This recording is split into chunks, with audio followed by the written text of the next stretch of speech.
Time with Herman and Sharron. I love you. Thank you so much for joining us. There is magic in the air. Do you feel it? Take a look at this. The day that the Magic Kingdom opened here in Orlando over 30 years ago, Mike Vance, then the creative director, was standing at the gates. A man came through and said to Mike, "Isn't it too bad that Walt didn't live to see this?" And Mike Vance said he did. That's why it's here. I had long heard that story, so a few years ago I was talking to Bob Matheson, who for 42 years worked for Disney out in California, worked with Walt Disney. And I said, let me ask you a question, Bob. I said, if Walt came back right now, and by the way, he won't come back. He is not frozen. He is buried in Forest Lawn Cemetery in Los Angeles. I said, Bob, if Walt came back, would he be surprised, shocked by all that he sees here in Orlando? And Bob said, not at all. He said he saw the whole thing from the airplane that day. I said, well, if he walked into a meeting, what would he say? And Bob said, well, he'd probably say, you know, this project you have up on the drawing board, he said, I already had that operational 4 years ago. And this project he opened up last year, he said, 5 years ago, I already had that running. He said, you're running behind on some of these projects. You need to pick up the speed a little bit. And Bob said he'd have had a little twinkle on his face, a little grin on his lips. But he said he saw the whole thing. As a matter of fact, the night before he died at St. Joseph's Hospital in Burbank, California, he was looking up at the ceiling in his hospital room. His brother Roy was there. And Walt, on the checkerboard ceiling blocks, was diagramming to Roy how he wanted Epcot to look. You know, just imagining the whole thing. So, folks, here's what I've concluded. Most of the time, we stop ourselves with a mindset that says so high and no more. We allow life-limiting thoughts to get into our head. Either we plant them there or we let other people plant them, and we buy into it. You know, maybe it was Aunt Minnie when you were 8 years old, or a fifth-grade classmate who said, you're never going to do that, and we buy into it. There's the most famous guy that I know. He really is. Pat Williams is the Senior Vice President of NBA's Orlando Magic. He has more than 50 years of professional sports experience and has written more than 110 books. The one we're going to talk about today is, I have... Hello, Pat. Hi, Sharron. How are you? I'm fine. I have so many of his books in my bookcase. and there are certain ones that when somebody says, oh, you've got that book, and I'll just go up and pull it out and say, you can go ahead and have it. But I don't pull his books out because I don't want to give them away. And this would be one like that, because there it is on the screen. I mean, this is phenomenal. Character carved in stone. And there's 12 of these character, and wait till you find out where they are. Okay. And it's another one of Pat Williams' keepsake books. In fact, I can't give this one away because he signed it right there. Oh, so, I like that. So I've got to keep this one. Yeah. But good to have you. Herman, always good to be here. Sharron, how are you? Good. What an honor. Great to visit with you always. That was from the archives. Well, you dug that one up. But you know, going through, I mean, literally, there's so many of you giving these speeches at huge seminars and whatever. I mean, you're just comfortable on that platform, and your mind is just cooking. Well, I appreciate that. I find that public speaking is a learned art. Yeah. You know, through my early days, it was a struggle, but I've worked at it. I've studied the great speakers of history. I've learned everything I can about it. And above all, you've got to know your subject cold. The biggest step for me in my speaking career was putting away my note cards and moving out from behind the lectern, getting out in front. Yeah. It was scary. Yeah. And those first early times, boy, I didn't know what was going to happen. But eventually, I got comfortable out there. And if you know your material, down cold, you don't have to worry about hiding behind a big platform or podium, and you can get close to the people. There's no block between you and the people. And eventually, Herman, the big step is to come down off the stage and go out among the people, right with them. That was the biggest Does that step. sound like my Super 60s? Yeah, it does. Yeah. That was the biggest step as a speaker that I've ever made. Yeah. This book is, the character carved in stone. Give the story of where those appear. A few years ago, I was invited to go up to West Point and speak to the Army sports teams and the coaches. Had a wonderful time doing that. And right after that, one of the athletes gave me a tour of the West Point campus, and that's very, very impressive, very moving. We ended up at a little park called Trophy Point that looks out over the historic Hudson River. And as we were walking through that little park, I noticed a bench, a concrete bench. As I looked closer, there was a word engraved into the end of the bench on either end of the bench. In fact, he shows the picture of the bench in the book. As we moved more around the park, there were 12 of these benches, and there was a different word engraved at the end of each one, a different word. So that intrigued me, and we did some research. It is typical Patty. I bet you thought, there's a book. Yeah, there's a book here. So we checked. The class of 1935 at West Point donated those benches as a class gift.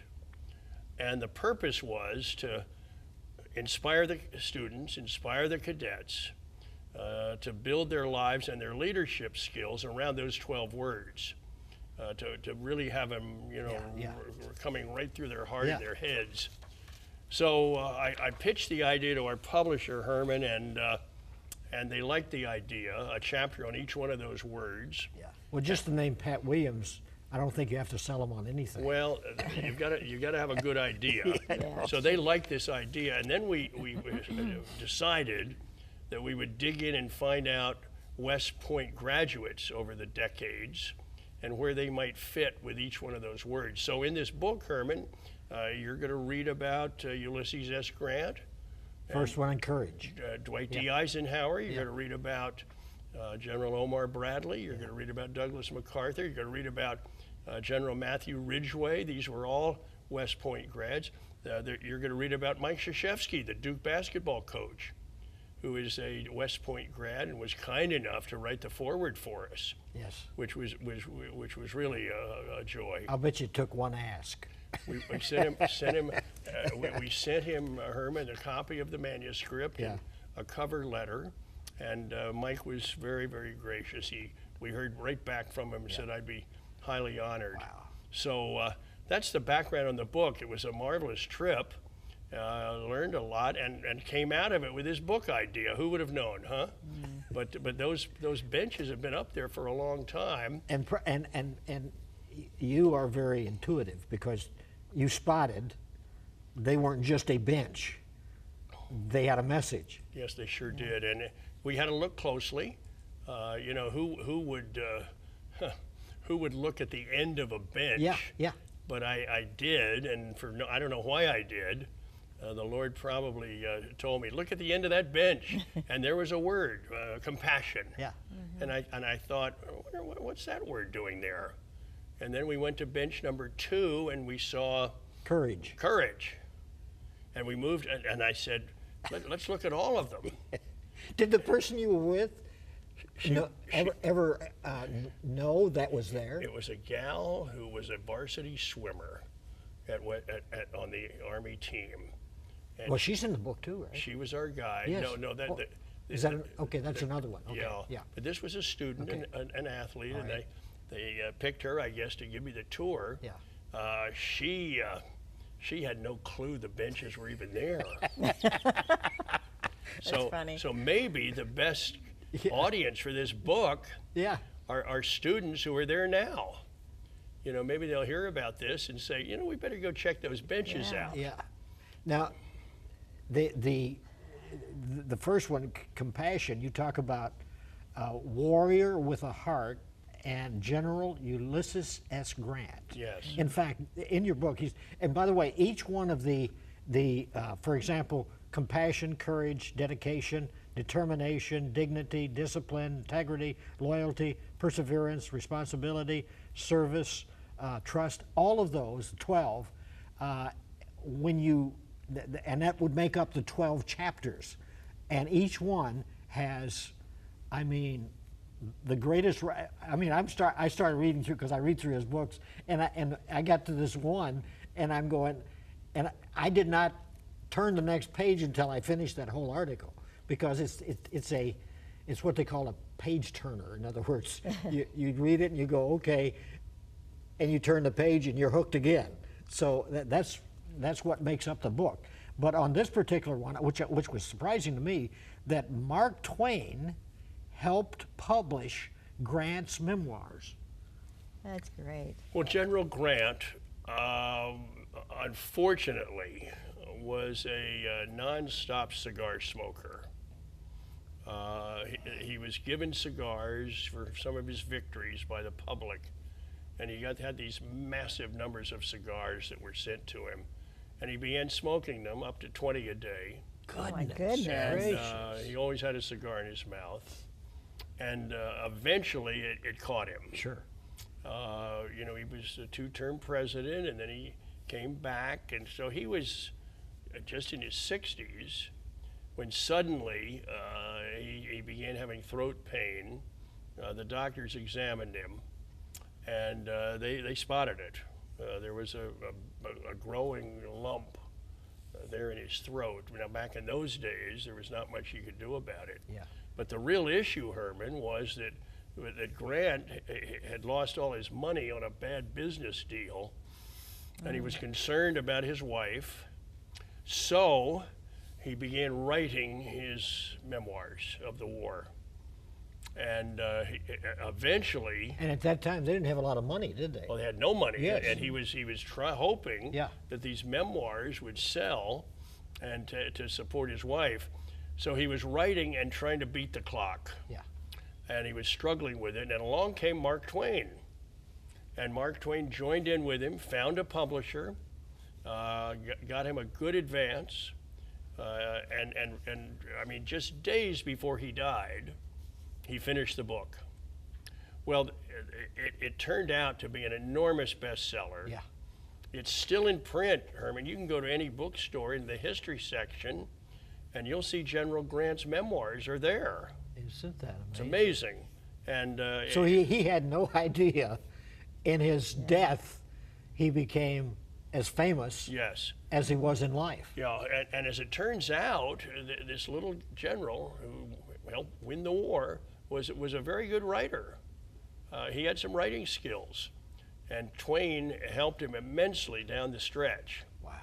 And they got it finished, and it was published after he died, and the book had enormous success, and Mrs. Grant lived a comfortable life as a result Isn't that wonderful? of the memoirs. Well, he couldn't have picked a better or more famous person to help him with the book, for goodness sakes. Yeah, that's right. Oh, my word. So that's, but compassion was the word, and we found in studying Grant, he's known as Butcher Grant, and he had led a intense drive to win the war, but there was a real softness to him. Cared about people, he cared about his soldiers, he had a certain tenderness to him that we were not aware of. But we thought that fit very well. Everyone, you could almost probably pick anybody you want, but these are the cream of the crop in your book. But you could almost pick anyone that's graduated from West Point, and there's a story. Well, that's a great point. We know some young men who have gone there, friends of the family and so forth, and they're special. Yes. You're special. Just to get in there. No question about it. You've got to be very sharp. Tell the story about when that academy first started. It was it wasn't crisp like it is today, required, precision and everything, and a guy discovered that. Well, that was a wonderful man by the name of Thayer. We do a piece on him Yes. way back Yes. in the early days. And he wanted to instill some real discipline, some hard and fast rules. However, he ran into the parents of some of these students who were not doing things the right way, and the parents, came down on Thayer to bend the rules and so forth. Thayer wouldn't do it, and he resigned. Even back then they were doing that, huh? Yeah. The parents. Yeah. But to this day, he's remembered up there.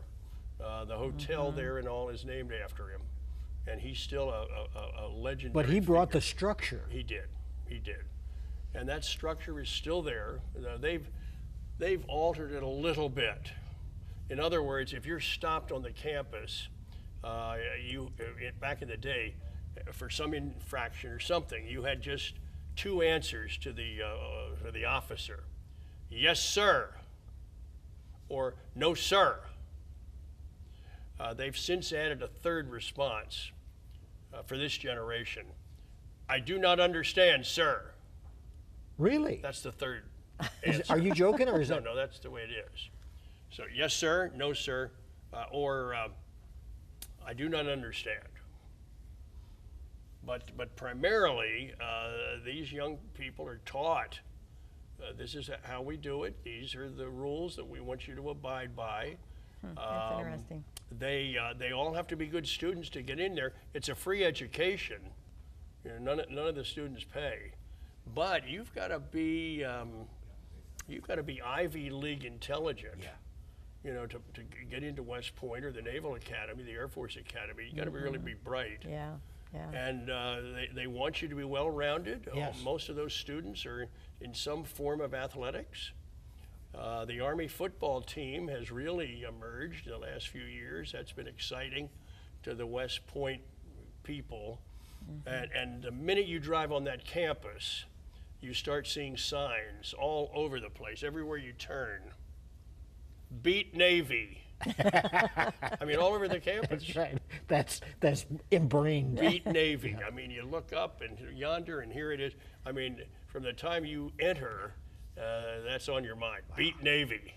Now, I don't know at the Naval Academy, I've never been there. Do they have signs all over the place? Beat Army. Oh, I'll guarantee. Probably. Oh, yes. It's an intense rivalry, Yeah. but a good one. Yes.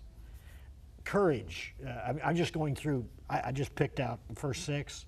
There's 12, but it's as I say, you start reading it, you've got to go to the next one, because it's that kind of a pull on you. But the second one, which is courage, Ramsey Ninninger Jr., I'm probably saying it wrong, he was in the West Point class of 1941. And so you would have been about a year old. I was here, you were 2. Yeah, that's right. World War II was underway. Yeah, and FDR bestowed upon this guy the very first Medal of Honor, World War II. That's a beautiful story. Yes. Before we run out of time, there's one story in here that still thrills me. Go for it. General Matthew Ridgway. Yes. D-Day is underway, and it's going to launch with the parachute teams, parachuting into France behind the German encampments. And so they start parachuting, and who's parachuting with them? General Ridgway, their leader. He parachutes in with them behind the German line. He isn't just giving orders. No, or he's not back in England, Yeah. Directing from there. He goes into, in that night parachute drop. He's there with them. I still get goosebumps on that one. The other story that is very powerful, there was a woman basketball coach who came there, became the head coach at Army. She was a delightful lady. Yes. And filled with energy and zeal. It was her first head coaching job. Her name was Maggie Dixon. Yes. She got the Army women's team really rolling. Nobody went to the games, so she herself went to the men's teams and all, and said, "Come support these girls, support your classmates." So they did, and they became raucous, rowdy fans. It was quite a spot. And at about age 27, Maggie Dixon died. 27? Of an enlarged heart. Oh. And it was a very moving time at West Point. She's buried in the West Point Cemetery. As part of the tour that I took, we went by her gravesite, and her story's in this book. Well, it's interesting. She's under determination, and General Douglas MacArthur, they had engraved, I guess, over the gymnasium, and it's something that inspired the lady that he's talking about. And these are the words: "Upon the fields of friendly strife are sown the seeds that upon other fields, on other days, will bear the fruits of victory."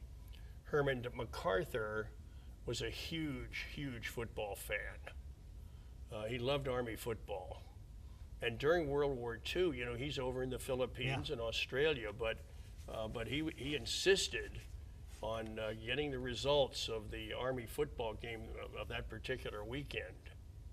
I've got a friend, Ernie Accorsi, who went to an Army game, and he loved going to Mikey Stadium. But another good friend, Larry Catuzzi, was the quarterback at Delaware. They played a preseason game back in the 50s at Army, and just before the game, in a wheelchair, What? out comes General MacArthur. Wow. Wheeled out onto the field before the game. Larry, my friend, was telling me the other day that, you know, that was a stirring moment for he and all those Delaware football players. MacArthur loved Army football, and he followed it closely. He spent time communicating to the coaches, and he was really into it. So he was a controversial general. He still is. Yes. But It he's got him in a little trouble with Truman. Yeah, he did, and but he was very independent thinker, but he was West Point through and through. Yeah. And he loved the academy. What of these 12 that we've got, and you just told one that really stands out, and I was reading one particular one where he was so sold on exactness in everything you do, and he was the most impressive one that the cadets would look at and always remember, because everything he did was precise, exact, the same every time. Yeah. And so that's kind of a pattern of West Point, isn't it? I think the word we're looking at here, Herman, is detail. Yes. Take care of the little things. Yes. Every day. Don't let them build up. Yes. In other words, do your schoolwork today. Yes. Don't put it off and say I'll get all caught up in 3 days. Don't No. ever mention procrastination. Yeah, every day. Yeah. You're on top of things every day. And in the process, be good to people. The chapter we did on General Omar Bradley was stirring for me. He was known as the soldier's general. Wow. He cared deeply about his men. And the soldiers under Bradley realized that. They loved him in return because they knew that their lives were important to him. And he was not going to be reckless with their lives. I mean, if I were in that setting in battle, I would want an officer, I would want a general in charge of my unit. Yes. Who wanted to do everything he could to get me back home alive. Yeah. And he took it personal. You know, Yeah. And I, even though maybe he didn't know my name, I'd fight like crazy for him. Yeah. If I knew that he wanted me not just to be cannon fodder. That's kind of has the almost the stamp of a coach. You know. In like you've been a coach in sports. It's almost like they take every one of their players like their sons. Yeah, the good coaches do. Yes. By the way, speaking of coaches, in my study of coaches, the great ones, and I'm often asked, is there a common denominator, a common thread with them? And over the years I have learned, yes, there is. They all have a high IQ. Wow. They're extremely intelligent. So whether it's Bill Belichick Which is unbelievable. or whether it's Vince Lombardi Yeah. or Tom Landry, whether it's Red Auerbach or Greg Popovich, I would put Tommy Lasorda of the Dodgers in that group. Yeah. And Highly Pat Williams has a high IQ also, just in case you're wondering. Really?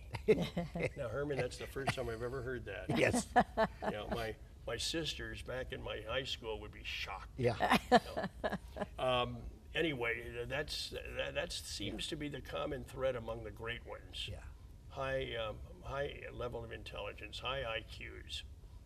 And Interesting, That's isn't it? very interesting. It's probably true of these great generals it as is. well. It is. Now, Yeah. now, Herman, here is one we did not do this, but keep in mind that many of the most famous generals who came through West Point ended up fighting for the Confederacy. Robert E. Lee, Stonewall Jackson, and a long list of others. And who- eventually all of their monuments will be torn down. well, yeah, it's Isn't that amazing? you know, that's a fascinating story unto itself, that they're being eliminated Yes. from our history. Yes. But they all were West Point people and all went to war. They fought in the Mexican War, all of them. And then they made a decision that they were going to go with the Confederacy. But they're still products of West Point, but you don't see monuments of them. You know, as you tour the campus, you see monuments of Eisenhower and Wow. and MacArthur and Yeah. them, but Do you remember? This is dignity. Black Jack Pershing.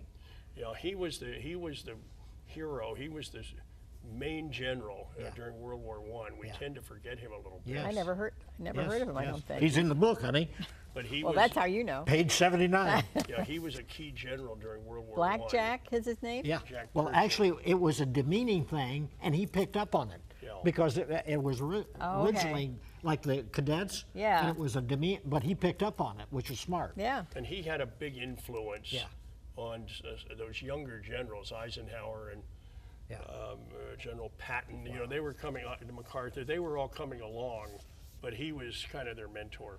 We need another 12 hours. Did we finish? Yeah, Are we through? We're even though there's just 12 chapters here, and those 12 chapters will captivate you, I'm telling you. So go to that website you're seeing on your screen right now. Yeah. Another one of Pat Williams' bestseller books. God bless you. Bye-bye.